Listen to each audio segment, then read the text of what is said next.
Hi guys, ഞങ്ങളുടെ ചാനലായ central ശാല by സെൻട്രിസിറ്റിയിലേക്ക് വീണ്ടും സ്വാഗതം. നിങ്ങളുടെ വെൽത്ത് പാർട്ണർ. എൻ്റെ പേര് അനുജാണ്. നിങ്ങൾ ഇപ്പോൾ കാണുന്നത് ദൈതര 21 യോ പാസ് ഫോർ ഷൂർ വീഡിയോ ആണ്. ദൈതര എന്നത് ദൈത ഡിസ്ട്രിബ്യൂട്ടേഴ്സ് എക്സാമിനാണ്. അതിൻ്റെ വീഡിയോയാണ് ഞങ്ങൾ തയ്യാറാക്കുന്നത്. ഇതുവരെ 8 ചാപ്റ്ററുകൾ ഞങ്ങൾ കവർ ചെയ്തിട്ടുണ്ട്.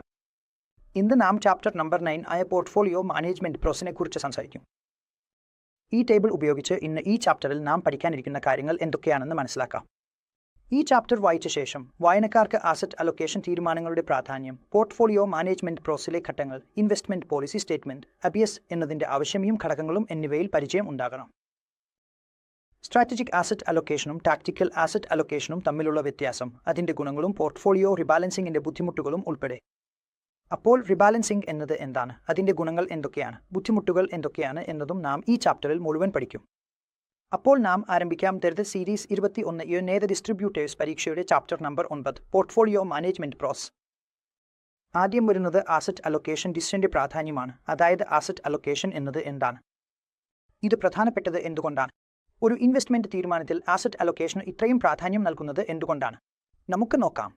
നമുക്ക് കാണാം, ഒരു ഇൻവെസ്റ്ററുടെ സമ്പത്ത് വ്യത്യസ്ത ആസറ്റ് ക്ലാസുകളിൽ നിക്ഷേപത്തിനായി നിക്ഷേപിക്കുമ്പോൾ ഈ പ്രക്രിയയെ നാം ആസറ്റ് അലൊക്കേഷൻ എന്ന് വിളിക്കുന്നു. ആസറ്റ് അലൊക്കേഷൻ എന്നത് സമാനമായ സ്വഭാവവും ഗുണങ്ങളും റിസ്ക് റിട്ടേൺ ബന്ധവും ഉള്ള സെക്യൂരിറ്റികളുടെ ഒരു സമാഹാരമായാണ് നിർവചിക്കുന്നത്. ഉദാഹരണത്തിന് ബോണ്ടുകൾ, ഇക്വിറ്റി, കാഷ്, മറ്റ് ഇൻസ്ട്രുമെൻറ്റുകൾ, ബോണ്ടുകൾ എന്നിവ. ഉദാഹരണത്തിന് ബോണ്ടുകൾ ട്രഷറി ബോണ്ടുകൾ, കോർപ്പറേറ്റ് ബോണ്ടുകൾ, ജങ്ക് ബോണ്ടുകൾ എന്നിങ്ങനെ ഉപാസറ്റുകളായി വർഗീകരിക്കാം. ഇക്വിറ്റിയും വീണ്ടും large cap, mid cap, small cap എന്നിങ്ങനെ വിഭജിക്കാം. അതിനാൽ നമുക്ക് എപ്പോഴെങ്കിലും നിക്ഷേപം നടത്തേണ്ടി വരുമ്പോൾ അല്ലെങ്കിൽ ഒരു ക്ലയൻറ്റിൻ്റെ നിക്ഷേപം നടത്തേണ്ടി വരുമ്പോൾ ഓരോ ഇൻവെസ്റ്ററുടെയും സമ്പത്ത് നാം വ്യത്യസ്ത ആസറ്റ് ക്ലാസുകളിലായി വിതരണം ചെയ്യുന്നു. ആ ആസറ്റ് ക്ലാസ് ഏതെങ്കിലും ആകാം. ഇക്വിറ്റി ആകാം, ഡെറ്റ് ആകാം, കൊമോഡിറ്റി ആകാം, കറൻസി ആകാം. ഇക്വിറ്റിയിൽ അത് കൂടുതൽ large cap, mid cap, small cap എന്നിങ്ങനെയും പോകാം. ബോണ്ടുകളിൽ, അതായത് ഫിക്സ്ഡ് ഇൻകമിൽ ബോണ്ടുകളിൽ അവൻ ഇൻവെസ്റ്റ് ചെയ്യാം. കോർപ്പറേറ്റ് ബോണ്ടുകൾ എടുക്കാം, ക്രെഡിറ്റ് റിസ്കിലേക്ക് പോകാം, ട്രഷറി ബോണ്ടുകൾ എടുക്കാം, ജങ്ക് ബോണ്ടുകളിൽ പോകാം, ഹീൽഡിംഗ് ബോണ്ടുകൾ എന്ന് പറയുന്നതിൽ. ഗോൾഡ് പോലുള്ള കമ്മോഡിറ്റികളിൽ ബില്യൺസ് എടുക്കാം, അതിൽ ഗോൾഡും സിൽവറും ഉൾപ്പെടും. ബേസ് മെറ്റലുകളിൽ സിങ്ക്, ലെഡ്, കോപ്പർ, അലുമിനിയം ഇവയിലൊക്കെയും ഇൻവെസ്റ്റ് ചെയ്യാം. അപ്പോൾ ഈ എല്ലാ ആസറ്റുകളിലെയും അവൻ്റെ സമ്പത്ത് നിക്ഷേപ ലക്ഷ്യങ്ങൾക്കായി വിതരണം ചെയ്യുമ്പോൾ അതിനെ നാം ആസറ്റ് അലൊക്കേഷൻ ഡിസിഷൻ എന്ന് വിളിക്കുന്നു.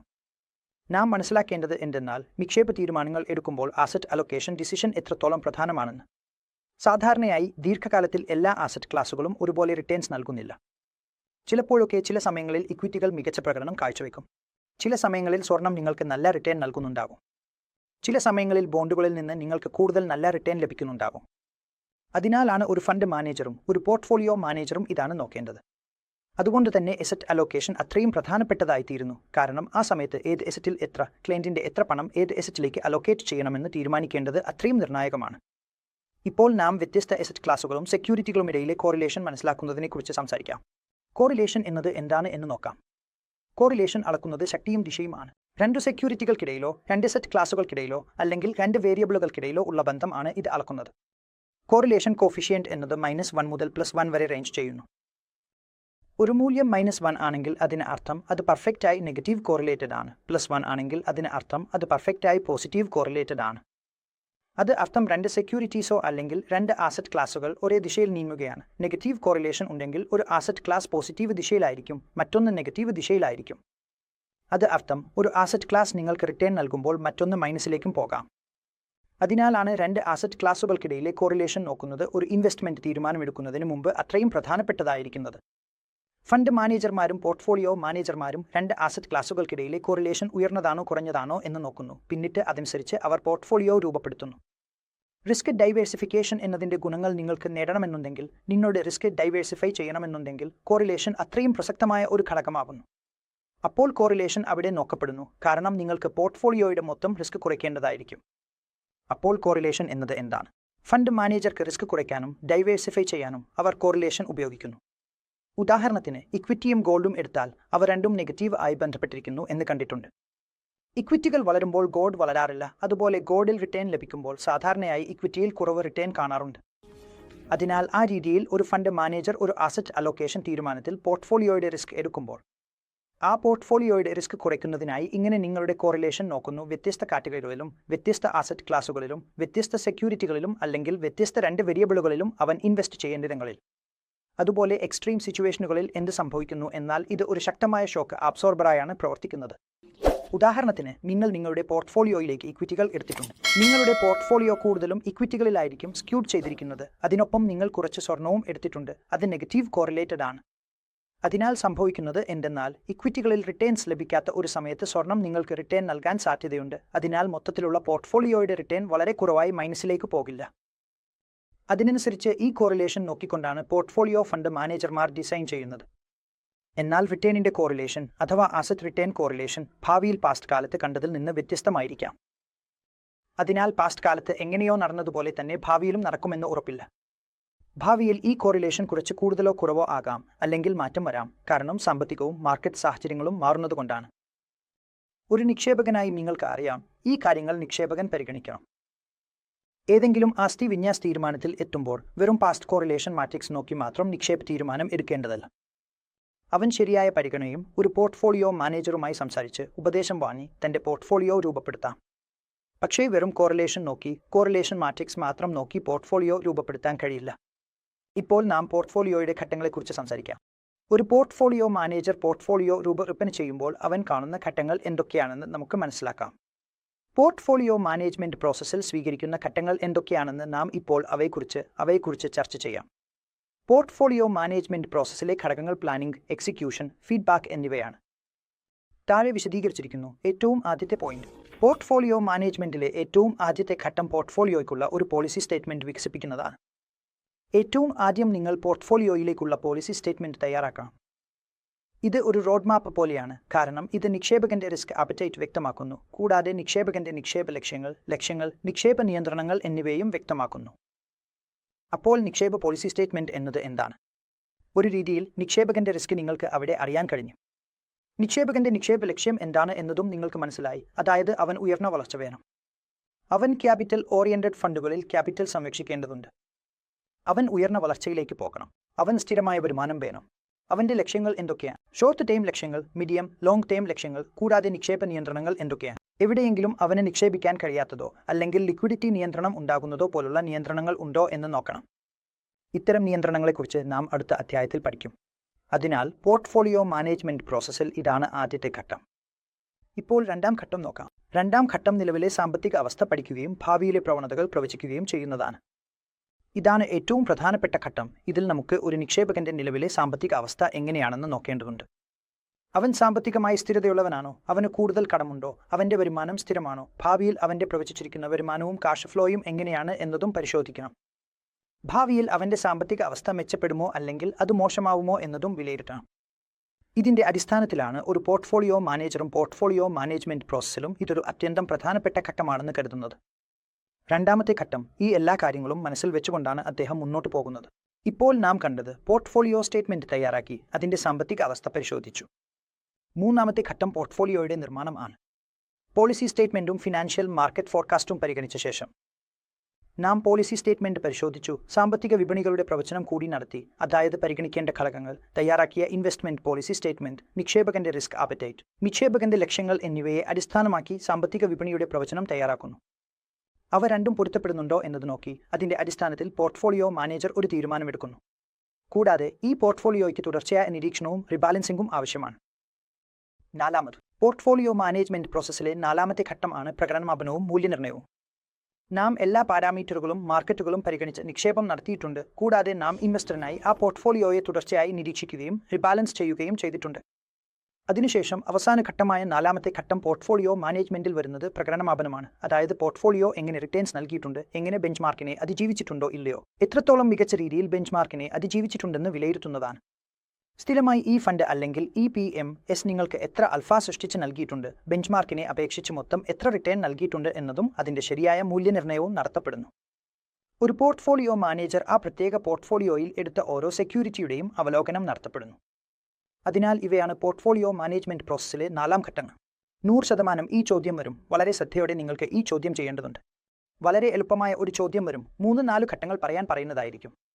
അല്ലെങ്കിൽ നിങ്ങൾക്ക് ഓൾ ഓഫ് ദ എബോവ് എന്നത് നൽകും, അല്ലെങ്കിൽ 2-3 ഘട്ടങ്ങളിൽ നിന്ന് ഒന്നിനെ നൽകും. അത് ഇതിൽ ഉൾപ്പെടാത്തതായിരിക്കും, അതായത് നിങ്ങൾക്ക് അറിയാത്തതായിരിക്കും. അതിനാൽ വളരെ ശ്രദ്ധയോടെ ഈ 4 ഘട്ടങ്ങളും നോക്കി ചെയ്യേണ്ടതാണ്. ഇത് മുഴുവൻ തന്നെ ഏകദേശം 100% ഗ്യാരണ്ടിയോടെ ഈ ചോദ്യങ്ങൾ ഇതിൽ നിന്ന് തന്നെ വരും എന്ന് പറയാം. ഇപ്പോൾ പോർട്ട്ഫോളിയോ മാനേജ്മെന്റ് പ്രോസസ്സിലെ ഘട്ടങ്ങൾ നമ്മൾ മനസ്സിലാക്കുമ്പോൾ നാം മനസ്സിലാക്കി ആദ്യ ഘട്ടം പോളിസി സ്റ്റേറ്റ്മെന്റ് തയ്യാറാക്കുന്നതാണ്. പോർട്ട്ഫോളിയോ മാനേജ്മെന്റ് പ്രോസസ്സിലെ ആദ്യ ഘട്ടം അതായിരുന്നു. പോളിസി സ്റ്റേറ്റ്മെന്റിന്റെ വികസനം. ഇപ്പോൾ നാം നോക്കാം ഇൻവെസ്റ്റ്മെന്റ് പോളിസി സ്റ്റേറ്റ്മെന്റ് എന്നത് യഥാർത്ഥത്തിൽ എന്താണ്. വാങ്ങി മനസ്സിലാക്കാം ഇൻവെസ്റ്റ്മെന്റ് പോളിസി സ്റ്റേറ്റ്മെന്റ് എന്നത് എന്താണ്. IPS investment policy statement. വിശദമായി പോർട്ട്ഫോളിയോ മാനേജ്മെന്റ് പ്രോസസ്സിൽ IPS വികസിപ്പിക്കൽ വളരെ പ്രധാനപ്പെട്ട ഘട്ടമാണെന്ന് വിശ്വസിക്കപ്പെടുന്നു. നാം പോർട്ട്ഫോളിയോ മാനേജ്മെന്റ് സംബന്ധിച്ച് സംസാരിക്കുമ്പോൾ ഒരു ഫണ്ട് മാനേജർ പോർട്ട്ഫോളിയോ നിർമ്മിക്കുന്നു. ഏതെങ്കിലും ക്ലയന്റിനായോ ഏതെങ്കിലും ഇൻവെസ്റ്ററിനായോ ആദ്യം അവൻ IPS ഇൻവെസ്റ്റ്മെന്റ് പോളിസി സ്റ്റേറ്റ്മെന്റ് വികസിപ്പിക്കുന്നു. അതുകൊണ്ടാണ് ഇത് ഏറ്റവും ആദ്യഘട്ടത്തിൽ തന്നെ വരുന്നത്. IPS വളരെ പ്രധാനപ്പെട്ട ഒരു ഘട്ടമാണ്, കാരണം ഇത് നിങ്ങളുടെ റോഡ് മാപ്പ് നിർണ്ണയിക്കുന്നു. നിങ്ങൾക്ക് എന്താണ് ഇൻവെസ്റ്റ്മെന്റ് പ്രോസസ് ആകേണ്ടതെന്ന് ഈ റോഡ് മാപ്പ് വ്യക്തമാക്കുന്നു. ഒരു ഫണ്ടിലെ ഒരു ഇൻവെസ്റ്ററുടെ റിസ്ക് അപ്പറ്റൈറ്റ് എത്രയാണെന്ന് അറിയേണ്ടതുണ്ട്. അവൻ ഒരു കൺസർവേറ്റീവ് ഇൻവെസ്റ്റർ ആണോ അതോ വളരെ അഗ്രസീവ് ഇൻവെസ്റ്റർ ആണോ അല്ലെങ്കിൽ ബാലൻസ്ഡ് ആണോ എന്നത് വ്യക്തമാക്കണം. അവന്റെ ഇൻവെസ്റ്റ്മെന്റ് ലക്ഷ്യങ്ങൾ എന്തൊക്കെയാണ്, ഗോളുകൾ, നിയന്ത്രണങ്ങൾ, റെഫറൻസുകൾ, കൂടാതെ അവൻ എടുക്കാൻ തയ്യാറുള്ള റിസ്ക് എന്നിവയും ഇതിൽ ഉൾപ്പെടുന്നു. അതിനാൽ എടുക്കുന്ന എല്ലാ ഇൻവെസ്റ്റ്മെന്റ് തീരുമാനങ്ങളും IPSനെ അടിസ്ഥാനമാക്കി മാത്രമേ ആകേണ്ടതുള്ളൂ. കൂടാതെ ഇൻവെസ്റ്ററുടെ ലക്ഷ്യങ്ങൾ, ഉദ്ദേശ്യങ്ങൾ, റിസ്ക് ആപ്പറ്റൈറ്റ് എന്നിവയും പരിഗണിക്കണം. ഈ 3 കാര്യങ്ങൾ ഞാൻ വീണ്ടും ആവർത്തിക്കുന്നു. IPSനായി എടുക്കുന്ന എല്ലാ ഇൻവെസ്റ്റ്മെന്റ് തീരുമാനങ്ങളും, ഇൻവെസ്റ്റ്മെന്റിനായി എടുക്കുന്ന തീരുമാനങ്ങളും ഇൻവെസ്റ്ററുടെ ലക്ഷ്യങ്ങൾ, ഉദ്ദേശ്യങ്ങൾ, റിസ്ക് ആപ്പറ്റൈറ്റ് എന്നിവയെ അടിസ്ഥാനമാക്കിയായിരിക്കും. ഇൻവെസ്റ്ററുടെ ആവശ്യങ്ങൾ സമയത്തിനനുസരിച്ച് മാറുന്നവയാണെന്ന് കാണപ്പെട്ടിട്ടുണ്ട്. അതിനാൽ നാം IPSും അപ്ഡേറ്റ് ചെയ്ത് പുനഃപരിശോധിച്ചുകൊണ്ടിരിക്കും. കാലാനുസൃതമായി ത്രൈമാസം, അർദ്ധവർഷം, വർഷം എന്നിങ്ങനെയുള്ള ഇടവേളകളിൽ ഫണ്ട് മാനേജർ അല്ലെങ്കിൽ പോർട്ട്ഫോളിയോ മാനേജർ നോക്കുമ്പോഴും അല്ലെങ്കിൽ ഇൻവെസ്റ്റ്മെന്റ് പോളിസിയിൽ വലിയ മാറ്റം വന്നാൽ, ഇൻവെസ്റ്ററുടെ റിസ്ക് ആപ്പറ്റൈറ്റിലും ലക്ഷ്യങ്ങളിലും വലിയ മാറ്റം വന്നാൽ IPSൽ അത് അനുസരിച്ചാണ് നിങ്ങളുടെ IPS അപ്ഡേറ്റ് ചെയ്യുകയും റിവൈസ് ചെയ്യുകയും ചെയ്യുന്നത്. IPSന്റെ ആവശ്യം എന്താണ്, ഒരു ഇൻവെസ്റ്റ്മെന്റ് പോളിസി സ്റ്റേറ്റ്മെന്റ് തയ്യാറാക്കേണ്ടതിന്റെ ആവശ്യം എന്താണ് എന്ന് നമുക്ക് മനസ്സിലാക്കാം. നമുക്ക് കണ്ടു IPS തയ്യാറാക്കുന്നത് പോർട്ട്ഫോളിയോ മാനേജ്മെന്റിൽ വളരെ പ്രധാനപ്പെട്ടതാണ്. കൂടാതെ ആദ്യത്തെ ഘട്ടവും IPS തന്നെയാണ്. ഇത് ഒരു പ്രധാനപ്പെട്ട പ്ലാനിംഗ് ടൂളാണ്. ഇത് നിക്ഷേപകരെ അവരുടെ ആവശ്യങ്ങൾ മനസ്സിലാക്കാൻ സഹായിക്കുന്നു. കൂടാതെ പോർട്ട്ഫോളിയോ മാനേജർമാർക്ക് നിക്ഷേപകരുടെ വേണ്ടി ഏറ്റവും ഉത്തമമായ പോർട്ട്ഫോളിയോ സൃഷ്ടിക്കുകയും നിലനിർത്തുകയും ചെയ്യാൻ സഹായിക്കുന്നു. അതിനാൽ ഈ വരി നമ്മോട് പറയുന്നു, ഒരു നിക്ഷേപകർക്കും ഇത് വളരെ ആവശ്യമാണ്, കാരണം അതിലൂടെ അവൻക്ക് തന്റെ ആവശ്യങ്ങൾ എങ്ങനെയാണ് എന്നത് വ്യക്തമാകും. അവൻ എവിടെയാണ് നിൽക്കുന്നത് എന്നതും അറിയാൻ കഴിയും. വളരെ കൂടുതൽ ചോദ്യങ്ങൾ ഒരു മുഴുവൻ ചോദ്യാവലി തന്നെ ഒരു നിക്ഷേപകനോട് ചോദിക്കപ്പെടുന്നു. അത് അനുസരിച്ച് പിന്നീട് ഒരു നിക്ഷേപകനോട് പറയപ്പെടുന്നു, നിങ്ങളുടെ റിസ്ക് ആപ്പറ്റൈറ്റ് ഇതാണ് എന്ന്. നിക്ഷേപകനെ നിരവധി മാനദണ്ഡങ്ങൾ അടിസ്ഥാനമാക്കി വിലയിരുത്തിയതിനു ശേഷം. അതിനാലാണ് IPS തയ്യാറാക്കുന്നതിൽ ശാസനയും ഒരു സംവിധാനവും ഉൾപ്പെടുന്നത്. ഇത് നിക്ഷേപ പ്രക്രിയയിൽ വളരെ സഹായകമാണ്. അപ്പോൾ നാം 4 പ്രധാന ഘട്ടങ്ങൾ പറയാം. നാം മനസ്സിലാക്കുന്ന 4 പ്രധാന ഉദ്ദേശ്യങ്ങൾക്കായുള്ള പോളിസി സ്റ്റേറ്റ്മെന്റിന്റെ ഘട്ടങ്ങൾ. ആദ്യം, ഇത് നിക്ഷേപകർക്ക് അവരുടെ നിക്ഷേപത്തിൽ നിന്ന് യാഥാർത്ഥ്യപരമായ വരുമാന പ്രതീക്ഷകൾ ഉണ്ടാക്കാൻ സഹായിക്കുന്നു. നിങ്ങൾ ഓരോ കാര്യവും ചെയ്തു നോക്കുമ്പോൾ അവർക്ക് റിസ്ക് റിട്ടേൺ ഫിനോമിന എന്താണെന്ന് മനസ്സിലാകും. ഒരു നിക്ഷേപകൻക്ക് താനെന്തുതരം നിക്ഷേപകനാണെന്ന്, എത്ര റിട്ടേൺ ലഭിക്കണം, എത്ര റിസ്ക് എടുക്കാൻ കഴിയുമെന്ന്, പോർട്ട്ഫോളിയോയിലേക്ക് എത്ര റിട്ടേൺ പ്രതീക്ഷിക്കുന്നുവെന്ന് എല്ലാം മനസ്സിലാകും. ലക്ഷ്യങ്ങൾ എന്തൊക്കെയാണ്, അവയെ അടിസ്ഥാനമാക്കി യഥാർത്ഥപരമായ ഒരു സംഖ്യയും യഥാർത്ഥപരമായ റിട്ടേൺ പ്രതീക്ഷയും അവൻ തന്റെ നിക്ഷേപത്തിൽ നിന്ന് മനസ്സിലാക്കും. എത്ര റിട്ടേൺ പ്രതീക്ഷിക്കണം എന്നതും അറിയാം. ഇത് ഒരു പോർട്ട്ഫോളിയോ മാനേജറെ ഫലപ്രദമായ നിക്ഷേപ തീരുമാനങ്ങൾ എടുക്കാൻ സഹായിക്കുന്നു. അതിനാൽ പോർട്ട്ഫോളിയോ മാനേജർക്കും ഇത് വളരെ പ്രധാനപ്പെട്ടതായി തീരും, കാരണം അവൻ ഒരു നിക്ഷേപ തീരുമാനം എടുക്കാൻ കഴിയുന്നുണ്ടോ എന്ന് നോക്കേണ്ടതുണ്ട്. മൂന്നാമതായി, ഇത് പോർട്ട്ഫോളിയോ മാനേജർമാരുടെ മൂല്യനിർണ്ണയത്തിനായി ഒരു ഫ്രെയിംവർക്ക് നൽകുന്നു. നിക്ഷേപ ഫ്രെയിംവർക്ക് സംബന്ധിച്ചും ഇത് പോർട്ട്ഫോളിയോ മാനേജർമാരുടെ മൂല്യനിർണ്ണയത്തിനായി സഹായിക്കുന്നു, അവരുടെ നിക്ഷേപങ്ങൾ എങ്ങനെ പെരുമാറിയിട്ടുണ്ട് എന്ന് വിലയിരുത്താൻ. നാലാമതായി, ഇത് നിക്ഷേപകരെ പോർട്ട്ഫോളിയോ മാനേജർമാരുടെ അനുപയോഗയോഗ്യമായ നിക്ഷേപ തീരുമാനങ്ങൾക്കും അനീതിയുള്ള പെരുമാറ്റത്തിനുമെതിരെ സംരക്ഷിക്കുന്നു. IPS ഉണ്ടാകാതിരുന്നാൽ ഒരു പോർട്ട്ഫോളിയോ മാനേജർ ഏതെങ്കിലും തീരുമാനമെടുക്കും, ഏതെങ്കിലും അനുപയോഗയോഗ്യമായ നിക്ഷേപ തീരുമാനങ്ങൾ എടുക്കാൻ സാധ്യതയുണ്ട്. ചിലപ്പോൾ അനൈതികമായ പെരുമാറ്റം പോലും കാണിച്ചേക്കാം. പക്ഷേ IPS മുഖേന നിക്ഷേപം നടക്കുമ്പോൾ ഈ എല്ലാ സാധ്യതകളും വളരെ കുറയുന്നു. ഈ പോർട്ട്ഫോളിയോ മാനേജർമാർ ഉയർന്ന കഴിവും യോഗ്യതയും ഉള്ള ആളുകളാണ്. അവർ യാതൊരു അനുപയോഗയോഗ്യമായ നിക്ഷേപ തീരുമാനങ്ങളും എടുക്കാറില്ല. അതുപോലെ അനൈതികമായ പെരുമാറ്റം ഉണ്ടാകാനുള്ള സാധ്യതയുമില്ല. എന്നാൽ നാലാമത്തെ പ്രധാന പോയിന്റ് ഇതാണ്, നിക്ഷേപകരെ പോർട്ട്ഫോളിയോ മാനേജറുടെ അനുപയോഗയോഗ്യമായ നിക്ഷേപ തീരുമാനങ്ങളിൽ നിന്ന് സംരക്ഷിക്കുകയാണ് ഇതിന്റെ ലക്ഷ്യം.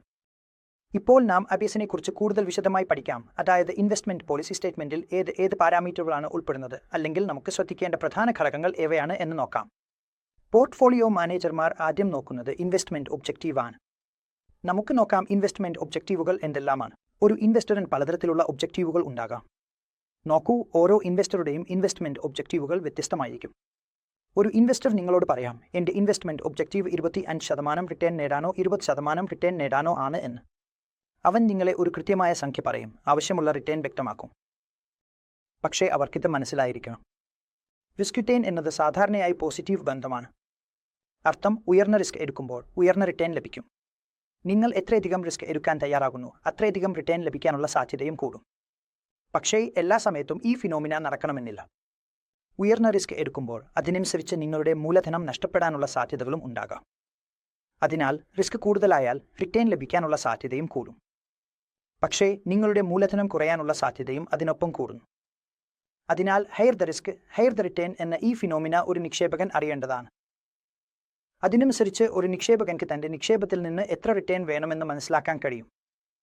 ചില നിക്ഷേപകർ ഉണ്ടാകാറുണ്ട്. സാധാരണയായി ചില നിക്ഷേപകർ അവരുടെ മൂലധനം സംരക്ഷിക്കാൻ നിക്ഷേപം നടത്തുന്നു. അതായത് അവർക്ക് അവരുടെ മൂലധനം സംരക്ഷിക്കുന്ന തരത്തിലുള്ള ഇൻസ്ട്രുമെന്റുകളിൽ പണം നിക്ഷേപിക്കണം എന്ന് തോന്നുന്നു. അതായത് നമുക്ക് റിട്ടേൺ കുറവായാലും പ്രശ്നമില്ല, പക്ഷേ നമ്മുടെ നിക്ഷേപിച്ച തുക സംരക്ഷിക്കപ്പെടണം, അല്ലെങ്കിൽ എപ്പോഴെങ്കിലും സമയത്ത് എൻ്റെ മൂലധനത്തിന്റെ കോസ്റ്റ് അമൗണ്ടിനേക്കാൾ താഴേക്ക് പോകരുത്. ചില നിക്ഷേപകർക്ക് തോന്നുന്നത് നമുക്ക് സ്ഥിരമായ വരുമാനം ലഭിക്കണം എന്നതാണ്. സാധാരണയായി വിരമിച്ച നിക്ഷേപകർ, അതായത് 55-60 വയസ്സിന് മുകളിലുള്ളവർക്ക് സ്ഥിരമായ വരുമാനം വേണം. അവർ ഒരു മൂലധനം നിക്ഷേപിച്ച് ഓരോ മാസവും അല്ലെങ്കിൽ ഓരോ ക്വാർട്ടറിലും തങ്ങൾക്ക് സ്ഥിരമായ വരുമാനം ലഭിക്കണം എന്നാണ് ആഗ്രഹിക്കുന്നത്. കൂടാതെ മൂന്നാമതൊരു തരത്തിലുള്ള നിക്ഷേപകനും ഉണ്ട്. അവർക്ക് വേണ്ടത് മൂലധന വർധനവാണ്. മൂലധന വർധനവെന്നത് വളർച്ചയാണ് അവൻ ആഗ്രഹിക്കുന്നത് എന്നർത്ഥം. തന്റെ പോർട്ട്ഫോളിയോയിലുടനീളം ഏത് സമയത്തും ആകെ വളർച്ചയാണ് അവൻ ആഗ്രഹിക്കുന്നത്. അവന്റെ ഏക ലക്ഷ്യം തന്നെ അവൻ നിക്ഷേപിച്ചിരിക്കുന്നതിൽ നിന്ന് മൂലധന വർധനവ് നേടുകയും ഉയർന്ന റിട്ടേൺസ് ലഭിക്കുകയും ചെയ്യുക എന്നതാണ്. സാധാരണയായി ഈ തരത്തിലുള്ള നിക്ഷേപങ്ങൾ ഇക്വിറ്റികളിലാണ് കാണപ്പെടുന്നത്. കാരണം ഇക്വിറ്റികളിൽ നിങ്ങൾ നിക്ഷേപം നടത്താൻ കഴിയും. അതുപോലെ തന്നെ വിവിധ മാർക്കറ്റ് ക്യാപ്സുകളിലേക്കും നിക്ഷേപം നടത്താൻ കഴിയും. Large cap, mid cap, small cap. സാധാരണയായി സ്മോൾ ക്യാപ് നിക്ഷേപങ്ങൾ കൂടുതൽ റിസ്കിയാണെങ്കിലും അതനുസരിച്ച് സ്മോൾ ക്യാപ് മികച്ച റിട്ടേൺസും നൽകുന്നു. അതിനുശേഷം മിഡ് ക്യാപ് വരുന്നു, പിന്നെ ലാർജ് ക്യാപ് വരുന്നു. മൂന്നിലും ലാർജ് ക്യാപ് ഏറ്റവും കുറവ് റിസ്കിയാണെന്ന് കരുതപ്പെടുന്നു. അതുപോലെ തന്നെ റിട്ടേൺസും ലാർജ് ക്യാപിലാണ് ഏറ്റവും കുറവെന്ന് ഒരു രീതിയിൽ പറയാം. പക്ഷേ ലാർജ് ക്യാപിന് ശേഷം മിഡ് ക്യാപിൽ കൂടുതൽ റിസ്ക് ഉണ്ട്, പിന്നെ സ്മോൾ ക്യാപ്. അതിനാൽ ഒരു ഇൻവെസ്റ്റർക്ക് ഇത് മനസ്സിലാക്കേണ്ടതുണ്ട്. റിസ്ക് റിട്ടേൺ പ്രതിഭാസമാണ്. അവൻ എക്സാക്റ്റായി ഏത് ഇൻസ്ട്രുമെന്റിൽ പണം നിക്ഷേപിച്ച് എത്രത്തോളം ആഗ്രഹിക്കുന്ന റിട്ടേൺ ആണെന്ന് നോക്കേണ്ടതുണ്ട്. രണ്ടാമത്തേത്, ഈ ഇൻവെസ്റ്റ്മെന്റ് കൺസ്ട്രെയിൻറ്റുകൾ നോക്കൂ.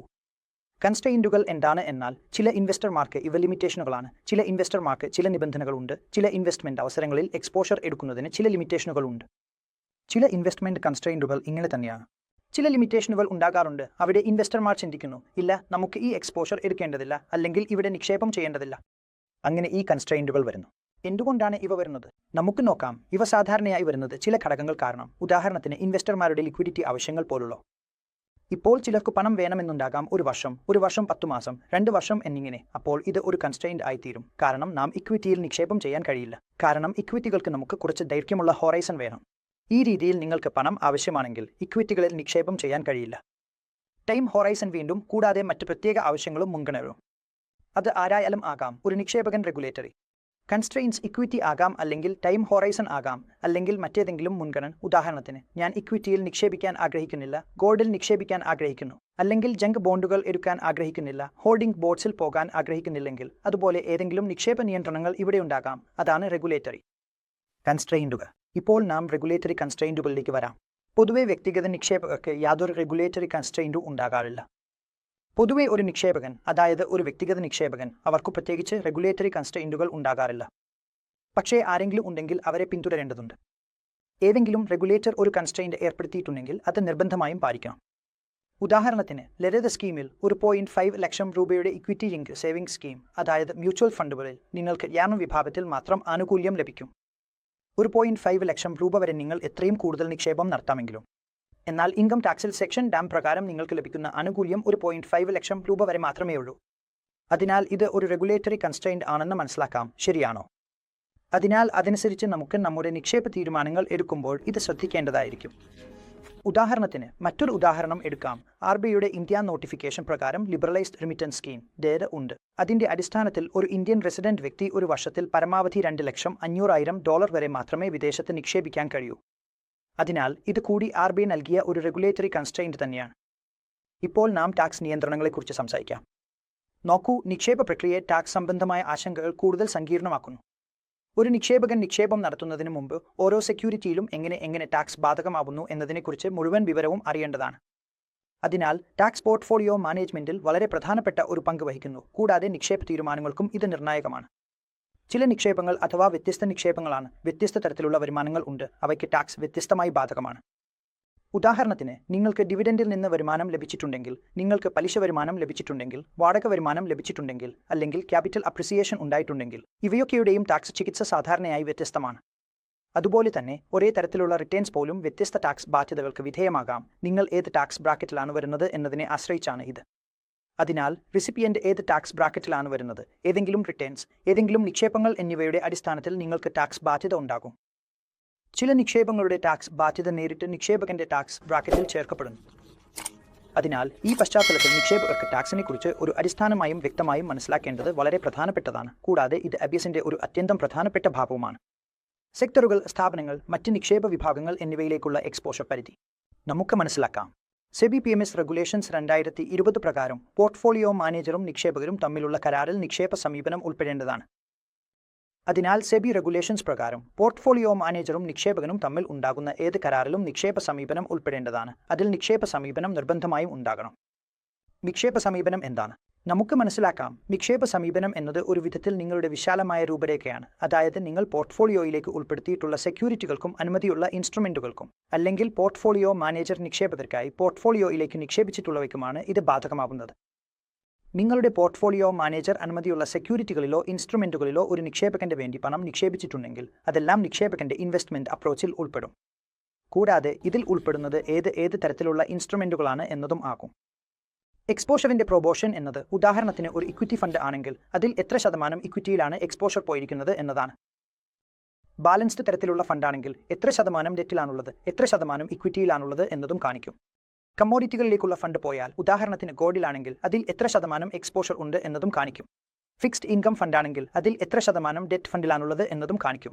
അത് അനുസരിച്ച് നിങ്ങളുടെ മൊത്തം ബ്രോഡ് ഔട്ട്ലേ അഥവാ സെക്യൂരിറ്റികളുടെ തരം അനുസരിച്ചുള്ള വിധാനം അവിടെ കാണിക്കും. നിക്ഷേപകരുടെ നിക്ഷേപ ലക്ഷ്യങ്ങൾ, റിസ്ക് ആപ്പറ്റൈറ്റ്, ലിക്വിഡിറ്റി ആവശ്യങ്ങൾ, നികുതി സംബന്ധമായും മറ്റ് റെഗുലേറ്ററി നിയന്ത്രണങ്ങളും, നിക്ഷേപത്തിനുള്ള സമയപരിധി, പ്രത്യേക ഘടകങ്ങളിലേക്കുള്ള എക്സ്പോഷർ പരിധികൾ എന്നിവയെ എല്ലാം പരിഗണിച്ചാണ് പോർട്ട്ഫോളിയോ മാനേജർ നിങ്ങളുടെ പോർട്ട്ഫോളിയോ മാനേജ് ചെയ്യുകയും നിക്ഷേപം നടത്തുകയും ചെയ്യുന്നത്.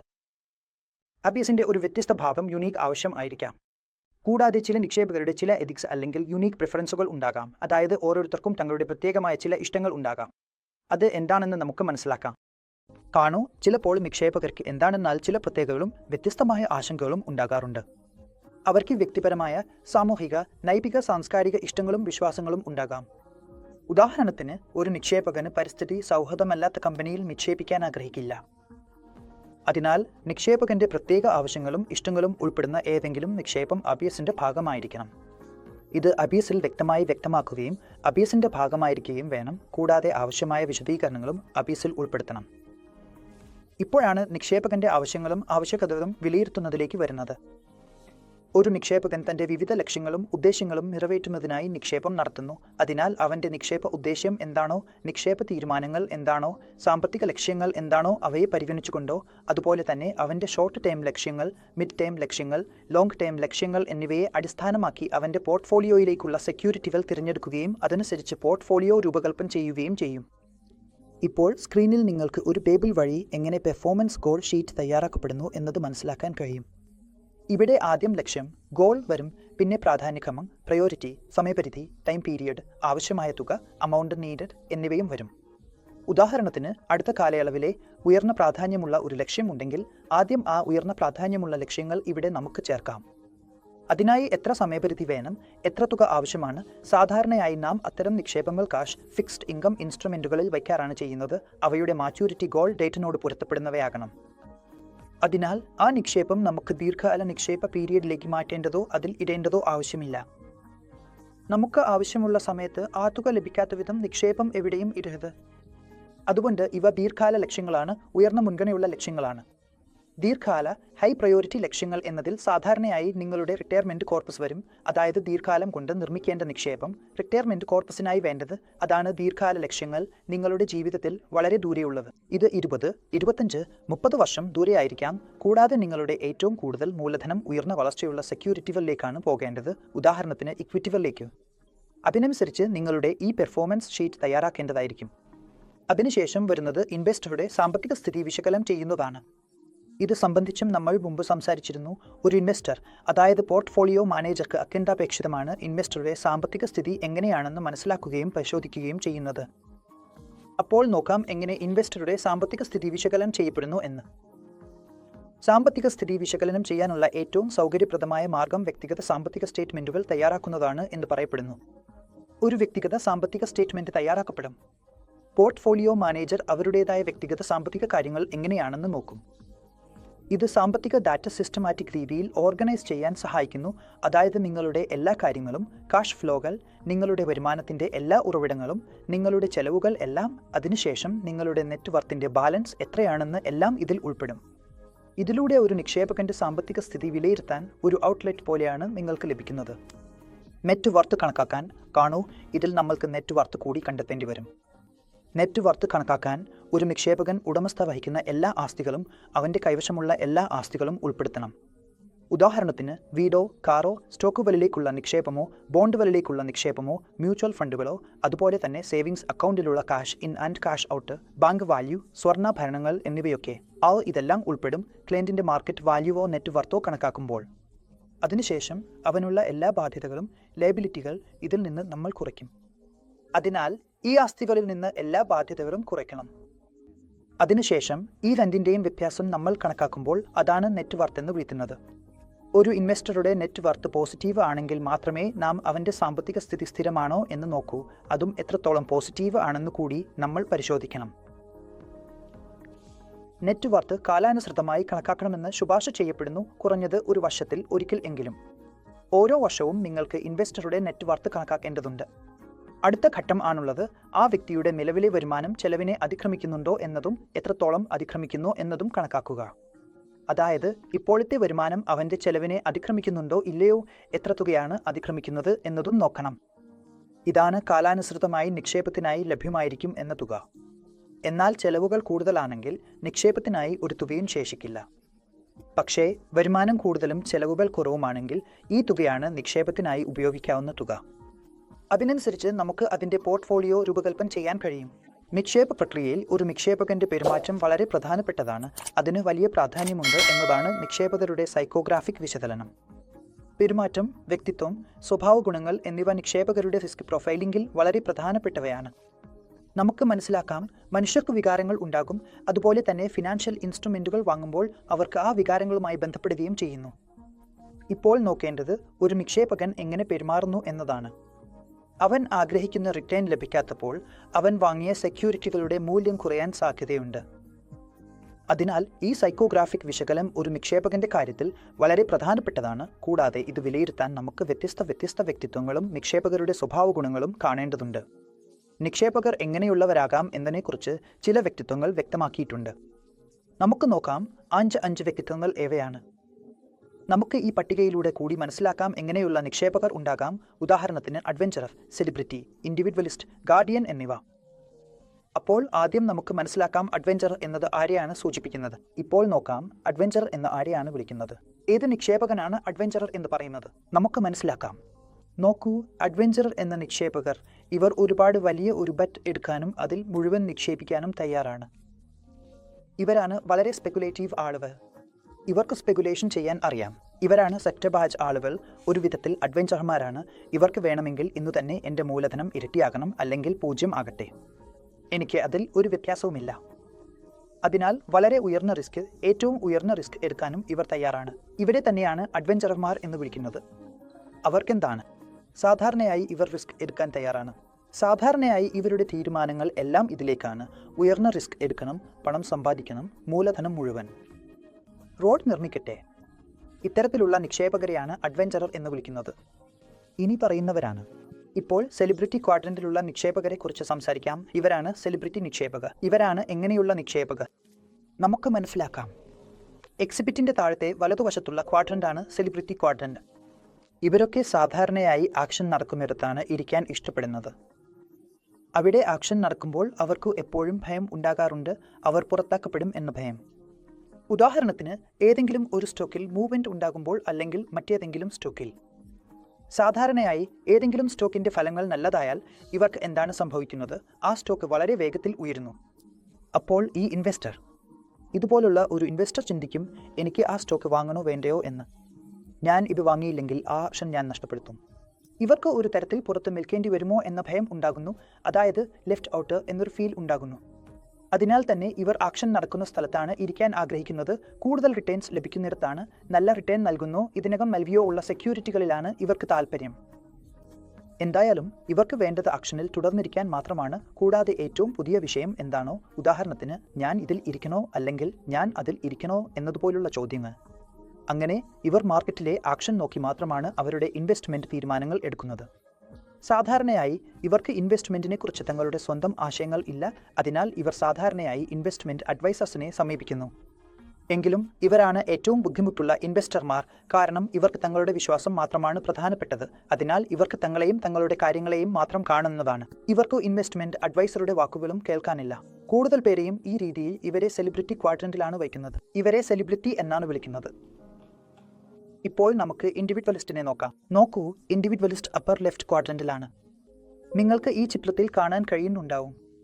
ഇൻഡിവിജ്വലിസ്റ്റിനെ അപ്പർ ലെഫ്റ്റ് ക്വാഡ്രന്റിൽ എഴുതിയിട്ടുണ്ട്.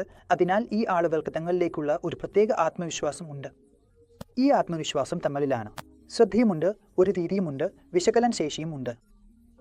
അതിനാൽ ഇവർക്ക് വളരെ വലിയ ആത്മവിശ്വാസം ഉണ്ട്. മാർക്കറ്റിൽ എവിടെയാണ് നിക്ഷേപം ചെയ്യേണ്ടത് എന്നത് വളരെ ശ്രദ്ധയോടെ കളിക്കുന്നു. മുഴുവൻ റിസ്ക് ടേൺ മനസ്സിലാക്കി പൂർണ്ണമായ വിശകലനം നടത്തിയ ശേഷം മാത്രമാണ് ഈ തരത്തിലുള്ള വ്യക്തിഗത നിക്ഷേപകർ നിക്ഷേപം നടത്തുന്നത്. ഇൻഡിവിജ്വൽസ് എന്നത് എന്താണ്? തങ്ങൾക്കായി സ്വയം റിസർച്ച് ചെയ്യാൻ ഇഷ്ടപ്പെടുന്നവരാണ് ഇവർ. സ്വന്തമായി റിസർച്ച് ചെയ്യാൻ ഇഷ്ടപ്പെടുന്നു, അതുപോലെ അത്യന്തം അസ്ഥിരതയുള്ള സാഹചര്യങ്ങൾ ഒഴിവാക്കാൻ ശ്രമിക്കുന്നു. ഈ വോളറ്റിലിറ്റിയിൽ കളിക്കാൻ ഇവർക്ക് താല്പര്യമില്ല. മാർക്കറ്റിൽ വോളറ്റിലിറ്റി കൂടുതലായിരിക്കുമ്പോൾ ഈ അത്യന്തം അസ്ഥിരമായ സാഹചര്യങ്ങൾ അല്ലെങ്കിൽ മാർക്കറ്റിന്റെ വോളറ്റിലിറ്റി ഇവർ ഒഴിവാക്കാൻ ശ്രമിക്കുന്നു.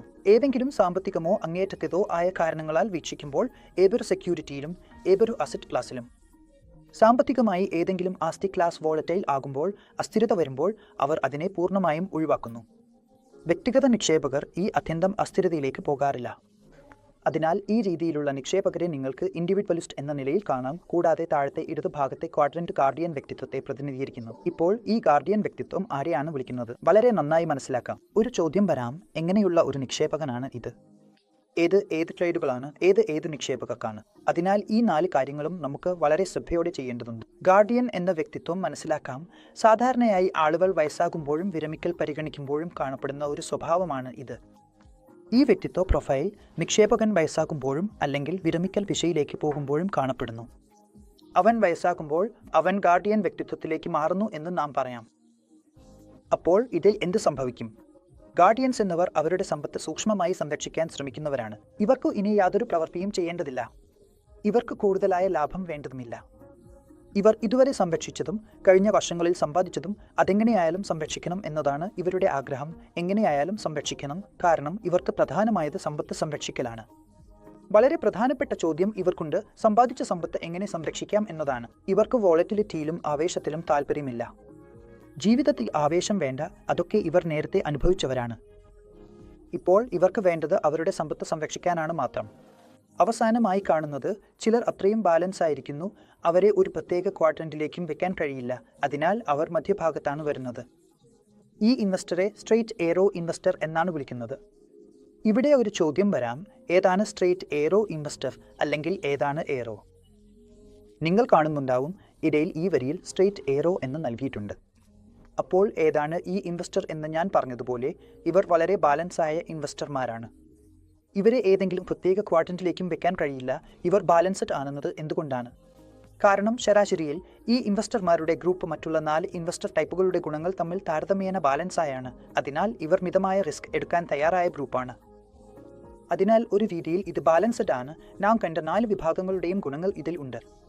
ഇത് ഇൻഡിവിജ്വലിസ്റ്റ് ഉണ്ടാകാം, അഡ്വഞ്ചറും ആകാം, ഗാർഡിയനും ആകാം, സെലിബ്രിറ്റിയും ആകാം.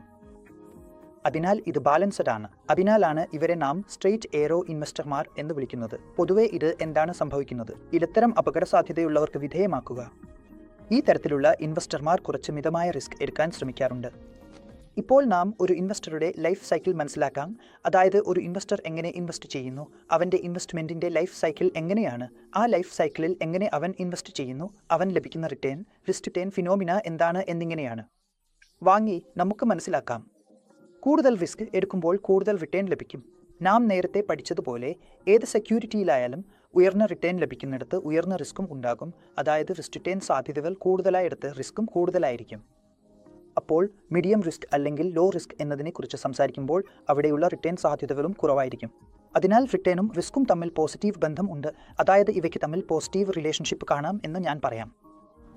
ഇൻവെസ്റ്റ്മെൻറ്റിൻ്റെ ലൈഫ് സൈക്കിളിൽ ആദ്യം വരുന്നത് അക്യുമുലേഷൻ ഘട്ടമാണ്. നിങ്ങളുടെ മുന്നിൽ ഈ ഫിഗർ ഇപ്പോൾ കാണാം. നിങ്ങളുടെ മുന്നിൽ ചിത്രം വന്നിരിക്കുന്നു. അക്യുമുലേഷൻ ഘട്ടത്തിന് ശേഷം കൺസോളിഡേഷൻ ഘട്ടം, അതിനുശേഷം സ്പെൻഡിംഗ് ഘട്ടം, പിന്നെ ഏറ്റവും അവസാനം ഗിഫ്റ്റിംഗ് ഘട്ടം എന്നിങ്ങനെയാണ് നിങ്ങൾക്ക് കാണാൻ കഴിയുന്നത്. ഇത് എങ്ങനെയാണ്? ഈ ഒരു ലൈൻ നോക്കൂ. അക്യുമുലേഷൻ ഘട്ടം, കൺസോളിഡേഷൻ ഘട്ടം, സ്പെൻഡിംഗ്, പിന്നെ അവസാനം ഗിഫ്റ്റിംഗ് എന്നിങ്ങനെയാണ് വരുന്നത്. നാം 4 ഘട്ടങ്ങളെക്കുറിച്ച് വിശദമായി പഠിക്കാം. ജീവിതം തീർച്ചയായും വരും. നിങ്ങൾ ഈ കാര്യത്തിൽ ശ്രദ്ധിക്കേണ്ടതുണ്ട്. വളരെ ശ്രദ്ധയോടെ നോക്കൂ. റിസ്ക് റിട്ടേൺ സംബന്ധിച്ച് നാം പഠിച്ചിട്ടുണ്ട്. ഇപ്പോൾ നാം ഇൻവെസ്റ്റ്മെൻറ്റിൻ്റെ ലൈഫ് സൈക്കിളിലേക്ക് വരാം. ആദ്യം അക്യുമുലേഷൻ ഘട്ടം, അതായത് ഒരു ഇൻവെസ്റ്ററുടെ അല്ലെങ്കിൽ ഇൻവെസ്റ്റ്മെൻറ്റിൻ്റെ ലൈഫ് സൈക്കിളിൽ അക്യുമുലേഷൻ ഘട്ടം എങ്ങനെ പ്രവർത്തിക്കുന്നു. ഒരു ഇൻവെസ്റ്ററിന് അക്യുമുലേഷൻ ഘട്ടം എന്നത് എന്താണ്, അതിൽ എക്സാക്റ്റ് ആയി എന്തൊക്കെ സംഭവിക്കുന്നു എന്ന് നമുക്ക് മനസ്സിലാക്കാം. ഈ ഘട്ടത്തിൽ നെറ്റ് വർത്ത് സാധാരണയായി ലയബിലിറ്റീസിനേക്കാൾ കുറവായിരിക്കും. ഈ അക്യുമുലേഷൻ ഘട്ടത്തിൽ നമ്മുടെ നെറ്റ് വർത്ത് വളരെ കുറവായിരിക്കും, കാരണം നമ്മുടെ ചെലവുകൾ കൂടുതലായിരിക്കും. ചിലപ്പോൾ വളരെ അധികം ചെലവുകൾ ഉണ്ടാകാം. ആസറ്റ്സ് മൈനസ് ലയബിലിറ്റീസ്, അതാണ് നിങ്ങളുടെ നെറ്റ് വർത്ത്. അതായത് എനിക്ക് എത്ര ആസറ്റ്സ് ഉണ്ടോ അത്ര. ഉദാഹരണത്തിന് എൻ്റെ ആസറ്റ്സ് 10 രൂപയാണെങ്കിൽ 9 രൂപയുടെ ലയബിലിറ്റീസ് ഉണ്ടാകാം. അപ്പോൾ എൻ്റെ നെറ്റ് വർത്ത് 1 രൂപ മാത്രമാണ്. അക്യുമുലേഷൻ ഘട്ടത്തിൽ ഇങ്ങനെ തന്നെ എൻ്റെ പോസിറ്റിവിറ്റി അത്രയൊന്നും കൂടുതലായിരിക്കില്ല. നിക്ഷേപങ്ങൾ വളരെ കുറവായിരിക്കും. സാധാരണയായി ഡൈവേഴ്സിഫൈഡ് അല്ലാത്തതും കാണപ്പെടുന്നു. അക്യുമുലേഷൻ ഘട്ടത്തിൽ നമ്മുടെ നിക്ഷേപങ്ങൾ വളരെ കുറവായിരിക്കും, കൂടാതെ ഡൈവേഴ്സിഫൈഡ് ആയിരിക്കില്ല. നാം ഏതെങ്കിലും തരത്തിലുള്ള നിക്ഷേപം ചെയ്യാൻ സാധ്യതയുണ്ട്. ആർക്കെങ്കിലും പറഞ്ഞാൽ ഇക്വിറ്റി എടുക്കൂ, മ്യൂച്വൽ ഫണ്ട് എടുക്കൂ, അല്ലെങ്കിൽ എന്തെങ്കിലും മറ്റൊന്നോ. പൂർണ്ണമായും ഒരു ആസറ്റ് അലോക്കേഷനും ഇല്ലാത്ത, ഡൈവേഴ്സിഫിക്കേഷൻ ഇല്ലാത്ത ഒരു ആസറ്റ് ക്ലാസ് ആയിരിക്കും. അവന്മാർ വെറും നിക്ഷേപം ചെയ്തിരിക്കുന്നു. ഗോളുകൾ ഇവിടെ വരാം. ഇതിൽ കുട്ടികളുടെ വിദ്യാഭ്യാസം, വീടെന്നാൽ സാധ്യമായാൽ ഭാവിയിലെ സാമ്പത്തിക സ്വാതന്ത്ര്യത്തിനുള്ള നിക്ഷേപം എന്നിവ ഉൾപ്പെടാം. എന്നാൽ സാധാരണയായി കാണുന്നത് അക്യുമുലേഷൻ ഘട്ടത്തിൽ ആളുകൾ കുട്ടികളുടെ വിദ്യാഭ്യാസം അല്ലെങ്കിൽ അവരുടെ വിവാഹം എന്നിവയെക്കുറിച്ചാണ് കൂടുതൽ ശ്രദ്ധിക്കുന്നത്. കാരണമെന്ന് പറയുമ്പോൾ ഈ വ്യക്തിക്ക് ദീർഘകാല ദൃഷ്ടികോണം ഉണ്ട്, കൂടാതെ വരുമാനവാഹിനി വളരാൻ സാധ്യതയുമുണ്ട്. അതിനാൽ അവൻ അല്ലെങ്കിൽ അവൾ കൂടുതൽ ഉയർന്ന റിട്ടേൺ, ഉയർന്ന റിസ്ക്, മൂലധന ലാഭം ലക്ഷ്യമിട്ട നിക്ഷേപങ്ങൾ സ്വീകരിക്കാൻ കഴിയും. സാധാരണയായി ഇത് അക്യുമുലേഷൻ ഘട്ടത്തിലാണ് കാണുന്നത്, കാരണം ഇവർക്ക് തങ്ങളുടെ ദീർഘകാല ലക്ഷ്യങ്ങൾ നേടാൻ വളരെ അധികം സമയം ഉണ്ട്. അവരുടെ റിട്ടയർമെൻറ്റ് കോർപ്പസും ഇതിൽ ഉൾപ്പെടാം. കുട്ടിയുടെ വിവാഹം, കുട്ടിയുടെ വിദ്യാഭ്യാസം എന്നിവയൊക്കെയും ഉൾപ്പെടെ ഒരു സാധ്യതയുള്ള വരുമാനവാഹിനി നേടാൻ ഇവർക്ക് വളരെ സമയം ഉണ്ട്. അതിനാൽ തന്നെ അതനുസരിച്ച് ദീർഘകാലം ഉയർന്ന റിട്ടേൺ, ഉയർന്ന റിസ്ക് നിക്ഷേപങ്ങൾ സ്വീകരിക്കാനും കഴിയും. ഉയർന്ന റിട്ടേൺ ലഭിക്കുന്ന ഉൽപ്പന്നങ്ങളിൽ പോകാം. ഉദാഹരണത്തിന് സ്മോൾ ക്യാപ് സ്റ്റോക്കുകളിൽ കൂടുതൽ നിക്ഷേപം നടത്താം, ഇക്വിറ്റികളിൽ നിക്ഷേപം നടത്താം. അതിനനുസരിച്ച് ഉയർന്ന റിസ്ക് ഉള്ള ക്യാപിറ്റൽ ഗെയിൻ ലക്ഷ്യമിട്ട നിക്ഷേപങ്ങൾ ചെയ്യാം. ഇത് അക്യുമുലേഷൻ ഘട്ടത്തിൻ്റെ ഭാഗമാണ്. ഇപ്പോൾ നാം കൺസോളിഡേഷൻ ഘട്ടം മനസ്സിലാക്കാം. കൺസോളിഡേഷൻ ഘട്ടം ഏതാണ്? കൺസോളിഡേഷൻ ഘട്ടം, മിഡ് ലേറ്റർ കരിയർ ഘട്ടം എന്നിവ സാധാരണയായി ലൈഫ് സൈക്കിളിൽ വരുന്നു. അതായത് നിങ്ങളുടെ വരുമാനം ചെലവിനേക്കാൾ കൂടുതലാകുന്ന ഘട്ടം. ഇവിടെ നിങ്ങൾക്ക് അക്യുമുലേഷൻ ഘട്ടം വളരെ പുതിയ നിക്ഷേപകനായിരുന്നു. അവൻക്ക് 25 മുതൽ 28, 29, 30 വയസ്സ് വരെ ആയിരിക്കാം ഇവിടെ. കൺസോളിഡേഷൻ ഘട്ടത്തിൽ എന്താണ്? ഇത് അടിസ്ഥാനപരമായി നിങ്ങളുടെ മിഡ് കരിയറാണ്. നിങ്ങൾക്ക് 5-10 വർഷത്തെ അനുഭവം ഇതിനകം ലഭിച്ചിട്ടുണ്ട്. ഇതിനുശേഷം നിങ്ങളുടെ വരുമാനം വർദ്ധിച്ചിട്ടുണ്ട്. ഇപ്പോൾ നിങ്ങളുടെ വരുമാനം ചെലവുകളെ മറികടക്കുന്നു. അർത്ഥം നിങ്ങളുടെ ചെലവുകൾ കുറവാണ്, വരുമാനം കൂടുതലായിരിക്കുന്നു. അതിനാൽ ഈ ഘട്ടം നിങ്ങളുടെ നിക്ഷേപ പോർട്ട്ഫോളിയോയുടെ കൺസോളിഡേഷനാണ് പ്രധാനമായും കാണപ്പെടുന്നത്. ഇവിടെ നിങ്ങളുടെ നിക്ഷേപ പോർട്ട്ഫോളിയോ കൺസോളിഡേറ്റ് ചെയ്യാനുള്ള സമയമാണ് എത്തിയിരിക്കുന്നത്. ഇതേ സമയം റിട്ടയർമെൻറ്റിലേക്ക് പോകാനുള്ള സമയപരിധി ഇപ്പോഴും താരതമ്യേന ദൈർഘ്യമുള്ളതാണ്. ഇനിയും നിങ്ങൾക്ക് വെറും 35 വയസ്സോ 40 വയസ്സോ മാത്രമാണ്. അതിനാൽ ഇപ്പോഴും 15 മുതൽ 20-25 വർഷം വരെ റിട്ടയർമെൻറ്റ് വളരെ ദൂരെയാണ്. ഇവിടെ ഇപ്പോഴും നിക്ഷേപകർക്ക് ചില മൂലധന സംരക്ഷണവും ഉയർന്ന മൂലധന വർധനവുള്ള നിക്ഷേപങ്ങളും കുറവ് റിസ്ക്കുള്ള ആസ്തികളുമായി ബാലൻസ് ചെയ്യേണ്ടതുണ്ട്. അതിനാൽ നിങ്ങൾക്ക് ഇവിടെ കുറച്ച് കൂടുതൽ മൂലധന വർധനവുള്ള നിക്ഷേപങ്ങൾ ചെയ്യാം, എന്നാൽ അത് കുറവ് റിസ്ക്കുള്ള ആസ്തികളുമായി ബാലൻസ് ചെയ്യേണ്ടതാണ്. ഇവിടെയാണ് ആസ്തി വിന്യാസം നിങ്ങൾക്ക് സഹായകരമാകുന്നത്. ഇപ്പോൾ നാം ചെലവിടുന്ന ഘട്ടത്തെക്കുറിച്ച് സംസാരിക്കാം. ഇത് ആ ഘട്ടമാണ്. ജീവിത ചെലവുകൾ ശമ്പളത്തിൽ നിന്നല്ല, സമ്പാദിച്ച ആസ്തികളിൽ നിന്നോ നിക്ഷേപങ്ങളിലും വിരമിക്കൽ കോർപ്പസിലുമാണ് നിറവേറ്റുന്നത്. ഇപ്പോൾ നിങ്ങൾ ചെലവിടുന്ന ഘട്ടത്തിലേക്ക് എത്തി. നിങ്ങൾ ജീവിതത്തിൽ സമ്പാദിച്ചതും നിക്ഷേപിച്ചതും അതിൽ നിന്നുള്ള വരുമാനവും എല്ലാം ചേർത്ത് അതിൽ നിന്നാണ് നിങ്ങളുടെ വരുമാനം ഉണ്ടാകുന്നത്. അതിലൂടെയാണ് നിങ്ങളുടെ ജീവിത ചെലവുകൾ നിറവേറ്റുന്നത്. ഇവിടെയാണ് നിങ്ങൾക്ക് വേറെ വരുമാനം ഒന്നും ലഭിക്കാത്തത്. നിങ്ങളുടെ അക്യുമുലേഷൻ, കോൺസോളിഡേഷൻ ഘട്ടങ്ങളിൽ നിങ്ങൾ സമ്പാദിച്ചതും നിക്ഷേപിച്ചതുമാണ് ഇപ്പോൾ നിങ്ങൾക്ക് വരുമാനമായി ലഭിക്കുന്നത്. അതാണ് നിങ്ങളുടെ ജീവിത ചെലവുകൾക്കായി ഉപയോഗിക്കുന്നത്. ഈ ഘട്ടത്തിൽ നിക്ഷേപങ്ങളിൽ വലിയ ആശ്രയമാണ് ഉള്ളത്. കൂടാതെ വീണ്ടും ജോലി ചെയ്യാൻ പോകാനുള്ള സാധ്യത വളരെ കുറവാണ്. ഇവിടെ പ്രധാനമായും നിക്ഷേപ പോർട്ട്ഫോളിയോയുടെ സ്ഥിരതയാണ് ശ്രദ്ധിക്കേണ്ടത്. ഇപ്പോൾ ഇവിടെ നമ്മൾ നിക്ഷേപങ്ങളിൽ മാത്രമാണ് ആശ്രയിക്കുന്നത്. ഇനി വീണ്ടും ജോലി ചെയ്യാൻ പോകുന്നില്ല. അതിനാൽ നിക്ഷേപ പോർട്ട്ഫോളിയോയിൽ സ്ഥിരത ഉണ്ടാകണം. സാധാരണയായി ഈ ഘട്ടത്തിൽ ആളുകൾ ഏത് നിക്ഷേപങ്ങളാണ് ചെയ്യുന്നത്? നമുക്ക് കൂടുതൽ ഡിവിഡൻഡ് ലഭിക്കുന്നതും ചില ഇൻട്രസ്റ്റ് വരുമാനവും വാടക വരുമാനവും ലഭിക്കുന്നതുമായ നിക്ഷേപങ്ങളാണ് ഇവിടെ നോക്കേണ്ടത്. ഇങ്ങനെ നമുക്ക് സ്ഥിരമായ വരുമാനം ലഭിക്കുന്നതിനു വേണ്ടി ചില ഇൻസ്ട്രുമെന്റുകളിൽ നിശ്ചിത സമയത്ത് പണം നിക്ഷേപിക്കണം. അതിനാൽ തന്നെ വളർച്ചയ്ക്ക് മുൻതൂക്കം നൽകുന്ന സ്കീമുകളിൽ നമുക്ക് പണം നിക്ഷേപിക്കേണ്ടതില്ല. ഇവിടെ ഇക്വിറ്റികളിൽ കൂടുതലായുള്ള എക്സ്പോഷർ ഇല്ല. കാരണം ഇവിടെ നമുക്ക് ഡിവിഡൻഡ്, ഇൻട്രസ്റ്റ്, സ്ഥിരമായ വരുമാനം, വാടക വരുമാനം തുടങ്ങിയവയാണ് ആവശ്യം. നിക്ഷേപകരുടെ സമയപരിധി ഇപ്പോഴും 15 മുതൽ 20 വർഷം വരെ നീണ്ടിരിക്കാം. അതിനാൽ പോർട്ട്ഫോളിയോയിൽ ഉണ്ടായിരിക്കുന്ന ചില നിക്ഷേപങ്ങൾ വളർച്ചയും പണപ്പെരുപ്പത്തെയും നേരിടാനുള്ള ശേഷിയും തുടരേണ്ടതാണ്. ഇവിടെ നിങ്ങളുടെ നിക്ഷേപകന് ഇപ്പോഴും 15 മുതൽ 20 വർഷം വരെ സമയം ഉണ്ടെന്നത് കാണുമ്പോൾ നിങ്ങൾക്ക് ചില ഇക്വിറ്റികളിൽ നിക്ഷേപം ചെയ്യാൻ കഴിയും. കുറഞ്ഞത് 15 മുതൽ 20% വരെ പോർട്ട്ഫോളിയോ ഇക്വിറ്റികളിലായിരിക്കണം. പ്രത്യേകിച്ച് ചെലവിടുന്ന ഘട്ടത്തിലും പണപ്പെരുപ്പം നേരിടാനുള്ള ശേഷിയിലും ഇത് സഹായിക്കും.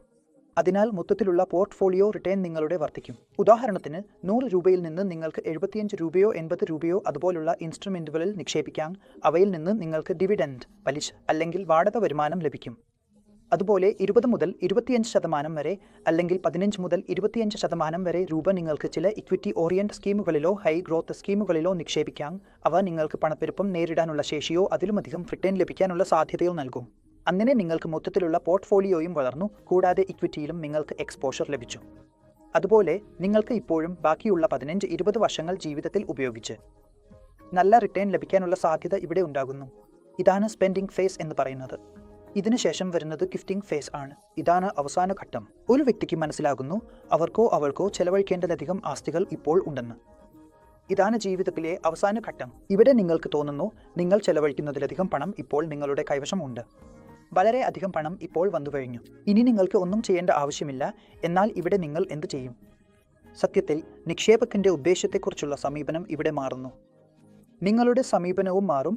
അതിനനുസരിച്ച് നിങ്ങളുടെ ലെഗസി, പിന്തുണ, ദാനപ്രവർത്തനങ്ങൾ, നിങ്ങൾ നൽകേണ്ട സമ്മാനങ്ങൾ എന്നിവയൊക്കെ ഈ ഘട്ടത്തിൽ വരും. ഇവയാണ് ജീവിതത്തിലെ 4 ഘട്ടങ്ങൾ: സമ്പാദ്യം, ഏകീകരണം, ചെലവിടൽ, സമ്മാനിക്കൽ എന്നിങ്ങനെ. ഇപ്പോൾ നാം സംസാരിക്കാം സ്ട്രാറ്റജിക് എസറ്റ് അലോക്കേഷനും ടാക്ടിക്കൽ എസറ്റ് അലോക്കേഷനും കുറിച്ച്. ഇത് എസറ്റ് അലോക്കേഷന്റെ ഭാഗമാണ്. 2 രീതിയിലാണ് ഒരു പോർട്ട്ഫോളിയോ മാനേജർ എസറ്റ് അലോക്കേഷൻ നടത്തുന്നത്. ആദ്യം സ്ട്രാറ്റജിക് എസറ്റ് അലോക്കേഷൻ, പിന്നെ ടാക്ടിക്കൽ എസറ്റ് അലോക്കേഷൻ. ഇവ രണ്ടും എന്താണെന്ന് നമുക്ക് മനസ്സിലാക്കാം. ഇതിൽ ഒരു ചോദ്യം വരാൻ സാധ്യതയുണ്ട്. നമുക്ക് സ്ട്രാറ്റജിക് എസറ്റ് അലോക്കേഷനും ടാക്ടിക്കൽ എസറ്റ് അലോക്കേഷനും മനസ്സിലാക്കാം. നോക്കൂ, നിക്ഷേപത്തിന്റെ സ്വഭാവങ്ങൾ പരിഗണിച്ചാണ് എസറ്റ് അലോക്കേഷൻ സംബന്ധിച്ച തീരുമാനങ്ങൾ എടുക്കുന്നത്. അതാണ് സ്ട്രാറ്റജിക് എസറ്റ് അലോക്കേഷൻ. സ്ട്രാറ്റജിക് എസറ്റ് അലോക്കേഷനിൽ ഏത് ഭാഗമാണ് വരുന്നത്? നിക്ഷേപകന്റെ സ്വഭാവങ്ങൾ പരിഗണിച്ചാണ് ഇത് കണക്കാക്കുന്നത്. അതാണ് ടാർഗറ്റ് പോളിസി പോർട്ട്ഫോളിയോ. ഉദാഹരണത്തിന്, ദീർഘകാലത്തേക്കുള്ള എസറ്റ് അലോക്കേഷൻ ഒരു ക്ലയന്റിനായി തയ്യാറാക്കേണ്ടതാണെങ്കിൽ, അല്ലെങ്കിൽ ക്ലയന്റ് നിക്ഷേപകന്റെ ലക്ഷ്യങ്ങൾ, ഉദ്ദേശ്യങ്ങൾ ദീർഘകാലയളവിൽ 1 മുതൽ 25 വർഷത്തിന് ശേഷം അവന് റിട്ടയർമെന്റ് കോർപ്പസ് വേണം. 1 മുതൽ 20 വർഷത്തിന് ശേഷം നിക്ഷേപകർക്ക് കുട്ടികളുടെ വിവാഹത്തിനും കുട്ടികളുടെ വിദ്യാഭ്യാസത്തിനും വേണ്ടി ചെലവാക്കാൻ പണം വേണം. അപ്പോൾ ആ ലക്ഷ്യം നേടാൻ ഇന്ന് നാം ചെയ്യുന്ന നിക്ഷേപം, അതാണ് strategic investment, strategic asset allocation. അതിനെയാണ് SA എന്ന് വിളിക്കുന്നത്. SA എന്നത് ദീർഘകാല അസറ്റ് അലോക്കേഷൻ തീരുമാനമാണ്. ഇത് നിക്ഷേപകന്റെ ലക്ഷ്യങ്ങളും ഉദ്ദേശ്യങ്ങളും ദീർഘകാലത്തേക്ക് നേടാൻ രൂപകൽപ്പന ചെയ്തതാണ്. അതിനുശേഷം അസറ്റ് അലോക്കേഷനിൽ ഒരു ഡൈനാമിക് ഘടകവും വരുന്നു. അതിനെയാണ് നാം ടാക്ടിക്കൽ അസറ്റ് അലോക്കേഷൻ എന്ന് വിളിക്കുന്നത്. നമുക്ക് മനസ്സിലാക്കാം ടാക്ടിക്കൽ അസറ്റ് അലോക്കേഷൻ TAA എന്നത് എന്താണ്. നോക്കൂ, ടാക്ടിക്കൽ അസറ്റ് അലോക്കേഷൻ സാധാരണയായി ചുരുങ്ങിയകാല അസറ്റ് അലോക്കേഷൻ തീരുമാനമാണ് എന്ന് കരുതപ്പെടുന്നു. ഇപ്പോൾ ഈ ചുരുങ്ങിയകാല അസറ്റ് അലോക്കേഷൻ തീരുമാനം എന്താണ്? അതിനാൽ ഈ തീരുമാനം SAAയേക്കാൾ കൂടുതൽ ആവർത്തിച്ച് എടുക്കുന്ന ഒന്നാണ്. സ്ട്രാറ്റജിക് അസറ്റ് അലോക്കേഷൻ എന്നത് നിങ്ങളുടെ ദീർഘകാല അസറ്റ് അലോക്കേഷൻ തീരുമാനമാണ്. അത് നിങ്ങൾ എടുത്ത് വിട്ടുവെച്ചതാണ്. ഇത് എന്താണ് എന്നാൽ, ഇത് ചുരുങ്ങിയകാല അസറ്റ് അലോക്കേഷൻ തീരുമാനമാണ്. ഇവ എടുക്കുന്നത് അല്ലെങ്കിൽ ഇവയുടെ ആശയം എന്താണെന്നാൽ സാമ്പത്തിക വിപണികളിലെ അവസരങ്ങൾ പ്രയോജനപ്പെടുത്താനാണ്. ഉദാഹരണത്തിന്, ഒരു നിക്ഷേപകൻ ഉണ്ടായിരുന്നു. ഞാൻ നിങ്ങൾക്ക് ഒരു ഉദാഹരണം നൽകാം. 2020 കൊറോണ വൈറസ് കാരണം വിപണിയിൽ വലിയ ഇടിവ് വന്നപ്പോൾ സ്ട്രാറ്റജിക് അസറ്റ് അലോക്കേഷൻ ഉള്ള പോർട്ട്ഫോളിയോ എന്നത് ഏതൊരു നിക്ഷേപകനും വാങ്ങിപ്പിടിച്ചിരിക്കാൻ ഉള്ളതായിരുന്നു. പക്ഷേ ഒരു ഡൈനാമിക്കായി സൃഷ്ടിച്ച പോർട്ട്ഫോളിയോ അതിൽ നാം ടാക്ടിക്കൽ അസറ്റ് അലോക്കേഷൻ ചേർത്താൽ എന്ത് സംഭവിക്കും? ഇൻവെസ്റ്റർ ഈ ഇടിവിൻ്റെ പ്രയോജനം എടുക്കാൻ ഏതെങ്കിലും പ്രത്യേക സമയത്ത് നിക്ഷേപം നടത്തും. അതൊരു വളരെ ചെറുതായ കാലയളവായിരിക്കും. പിന്നെ അവൻ ലാഭം നേടി പുറത്തു പോകും. അല്ലെങ്കിൽ മറ്റൊരു വശത്ത് ചില ഇൻവെസ്റ്റ്മെൻറ്റ് അവസരങ്ങൾ മാർക്കറ്റിൽ വരും. അല്ലെങ്കിൽ ഏതെങ്കിലും സെക്ടർ മാർക്കറ്റിൽ നല്ല പ്രകടനം കാണിക്കാൻ തുടങ്ങുമ്പോൾ, ഉദാഹരണത്തിന് കൊറോണ വൈറസിന് ശേഷം സെക്ടർ നല്ല പ്രകടനം കാഴ്ചവെച്ചതുപോലെ ആ പ്രത്യേക സെക്ടറിലും കളിക്കാൻ വേണ്ടി നടത്തുന്ന നിക്ഷേപങ്ങൾക്കും നാം ടാക്ടിക്കൽ ആസറ്റ് അലോക്കേഷൻ്റെ ഭാഗമായാണ് കാണുന്നത്. ടാക്ടിക്കൽ ആസറ്റ് അലോക്കേഷനിൽ ശ്രദ്ധിക്കേണ്ടത് ഇവ വളരെ ഷോർട്ട് ടേം ആസറ്റ് അലോക്കേഷൻ തീരുമാനങ്ങളാണ്. വളരെ കുറച്ച് കാലത്തേക്ക് മാത്രമാണ് പണം നിക്ഷേപിച്ച് അതിൽ നിന്ന് പുറത്തു വരേണ്ടത്. നമ്മുടെ ലോങ് ടേം നിക്ഷേപം അതുപോലെ തന്നെ തുടരുന്നു. ഈ എസ്സേയും ടാക്ടിക്കൽ തിയയിലും ഫിനാൻഷ്യൽ മാർക്കറ്റുകളിൽ വരുന്ന ഷോർട്ട് ടേം അവസരങ്ങൾ ഉപയോഗിച്ച് നാം നിക്ഷേപം നടത്തുമ്പോൾ അതിലൂടെ റിട്ടേൺ നേടാനാണ് ഈ നിക്ഷേപം ചെയ്യുന്നത്. ടാക്ടിക്കൽ ആസറ്റ് അലോക്കേഷൻ വഴി കുറച്ച് റിട്ടേൺ ലഭിച്ചാൽ അതിനുശേഷം എന്ത് സംഭവിക്കും? പോർട്ട്ഫോളിയോ ബുക്ക് ചെയ്യും. പിന്നെ പോർട്ട്ഫോളിയോ വീണ്ടും ടാർഗറ്റ് അലോക്കേഷനുകളിലേക്ക് ബാലൻസ് ചെയ്യേണ്ടതുണ്ട്. സാധാരണയായി കാണുന്നത് സ്ട്രാറ്റജിക് ആസറ്റ് അലോക്കേഷൻ തീരുമാനങ്ങൾക്കായി മാർക്കറ്റിൽ സമയം ചെലവഴിക്കേണ്ടി വരും. എന്നാൽ ടിഎ മാർക്കറ്റ് ടൈമിംഗിനാണ്. അങ്ങനെ രീതിയിൽ നിങ്ങൾ മാർക്കറ്റിൻ്റെ ചലനങ്ങളിൽ നിന്ന് ലാഭം നേടുകയാണ്. അതിനാൽ നിങ്ങൾ മാർക്കറ്റ് ടൈമിംഗ് ചെയ്യുകയാണ്. ഇപ്പോൾ ഇന്നത്തെ അവസാന വിഷയം പോർട്ട്ഫോളിയോയുടെ റിബാലൻസിംഗിലേക്ക് പോവാം. ഏത് പോർട്ട്ഫോളിയോയും തുടർച്ചയായി നിരീക്ഷിക്കേണ്ടതും കാലാനുസൃതമായി റിബാലൻസ് ചെയ്യേണ്ടതുമാണ്. ത്രൈമാസികമായി ചെയ്യണോ, അർദ്ധവാർഷികമായി ചെയ്യണോ, വാർഷികമായി ചെയ്യണോ എന്നത് പോർട്ട്ഫോളിയോ മാനേജറുടെ തീരുമാനമാണ്. പക്ഷേ ഇത് ചെയ്യുന്നത് വളരെ ആവശ്യമാണ്. ഇതിനുള്ള ആവശ്യം എങ്ങനെ ഉണ്ടാകുന്നു? പോർട്ട്ഫോളിയോയിലെ ഹോൾഡിംഗ്സിന്റെ വിലമാറ്റം മൂലമാണ് റിബാലൻസിംഗിന്റെ ആവശ്യം ഉണ്ടാകുന്നത്. നിങ്ങൾ എടുത്തിരിക്കുന്ന എല്ലാ പോർട്ട്ഫോളിയോയും നിങ്ങൾ വാങ്ങിയ എല്ലാ സെക്യൂരിറ്റീസിന്റെയും വിലയിൽ മാറ്റം വന്നാൽ അപ്പോൾ നിങ്ങൾക്ക് ഇതിന്റെ ആവശ്യം ഉണ്ടാകും. ഉദാഹരണത്തിന് നിങ്ങളുടെ പോർട്ട്ഫോളിയോയിൽ അപ്പോൾ 50% ഇക്വിറ്റിയും 50% വെറ്റും ഉണ്ടായിരുന്നു. അടുത്ത വർഷം നിങ്ങളുടെ ഇക്വിറ്റി പോർട്ട്ഫോളിയോ 50%-ൽ നിന്ന് 60%-ആയി ഉയർന്നു. അതായത് അതിന്റെ മൂല്യം കൂടുതൽ ആയി വർദ്ധിച്ചു. അപ്പോൾ വീണ്ടും നിങ്ങൾക്ക് റിബാലൻസിംഗിനായി ഇക്വിറ്റിയിൽ നിന്ന് കുറച്ച് ലാഭം ബുക്ക് ചെയ്യേണ്ടി വരും. ഇതുപോലെ തന്നെ നിങ്ങൾക്ക് ബാലൻസിംഗ് ചെയ്യേണ്ടതും കൂടാതെ നിക്ഷേപകന്റെ ലക്ഷ്യങ്ങളിലും ഉദ്ദേശ്യങ്ങളിലും വരുന്ന മാറ്റങ്ങൾ കാരണം പോർട്ട്ഫോളിയോകൾക്കും റിബാലൻസിംഗ് ആവശ്യമുണ്ട്. റിസ്ക് ടോളറൻസ് കൂടി. അടുത്ത വർഷം ഫ്രണ്ടിൽ നിക്ഷേപകന്റെ റിസ്ക് ആപ്പറ്റൈറ്റ് മാറാൻ സാധ്യതയുണ്ട്. പുതിയ ലക്ഷ്യങ്ങൾ വരാം, അല്ലെങ്കിൽ പുതിയ ലക്ഷ്യം ചേർക്കാം. അങ്ങനെ വന്നാൽ ആ റിസ്ക് ടോളറൻസ് അനുസരിച്ച് റിബാലൻസിംഗ് ചെയ്യേണ്ടതുണ്ട്. അപ്പോൾ ഗൈസ്, ഈ ചാപ്റ്ററിൽ നിന്നുള്ളത് ഇത്രയേ ഉള്ളൂ. ഇപ്പോൾ ഈ ചാപ്റ്ററിലെ ചില ചോദ്യങ്ങൾ നോക്കാം. ചോദ്യം നമ്പർ 1, ഇൻവെസ്റ്റ്മെന്റ് പ്രോസസ്സിലെ ആദ്യത്തെ ഘട്ടം ഏതാണ്? വളരെ വ്യക്തമായി നമ്മൾ പഠിച്ചിരുന്നു. ഏതാണ് ആദ്യത്തെ ഘട്ടം? Objective statement, investment policy statement, financial statement അല്ലെങ്കിൽ statement of cash flows. IPS എന്ന് വിളിക്കുന്ന ഇൻവെസ്റ്റ്മെന്റ് പോളിസി സ്റ്റേറ്റ്മെന്റ് ആണ് ഇൻവെസ്റ്റ്മെന്റ് പ്രോസസ്സിലെ ആദ്യഘട്ടം. അതായത് IPS വികസിപ്പിക്കൽ ആണ് ആദ്യഘട്ടം. അപ്പോൾ ഇൻവെസ്റ്റ്മെന്റ് പ്രോസസ്സിലെ ആദ്യഘട്ടം എന്താണ്? IPS. താഴെ പറയുന്നവയിൽ ഏതാണ് ഒരു ഇൻവെസ്റ്റ്മെന്റ് ലക്ഷ്യമായി കണക്കാക്കുന്നത്? ഇൻവെസ്റ്റ്മെന്റ് ലക്ഷ്യങ്ങൾ ഏതെല്ലാം ആകാം? ക്യാപിറ്റൽ സംരക്ഷണം, ക്യാപിറ്റൽ വർധന, നിലവിലെ വരുമാനം, അല്ലെങ്കിൽ മുകളിൽ പറഞ്ഞവ എല്ലാം. അപ്പോൾ നാം കണ്ടത് സംരക്ഷണവും ലക്ഷ്യമായിരിക്കാം, വർധനയും വരുമാനവും ലക്ഷ്യമായിരിക്കാം. അതിനാൽ മുകളിൽ പറഞ്ഞവ എല്ലാം എന്നതാണ് ശരിയായ ഉത്തരമെന്ന്. ആസറ്റ് അലോക്കേഷൻ എന്നത് ഡാഷ് ആണ്.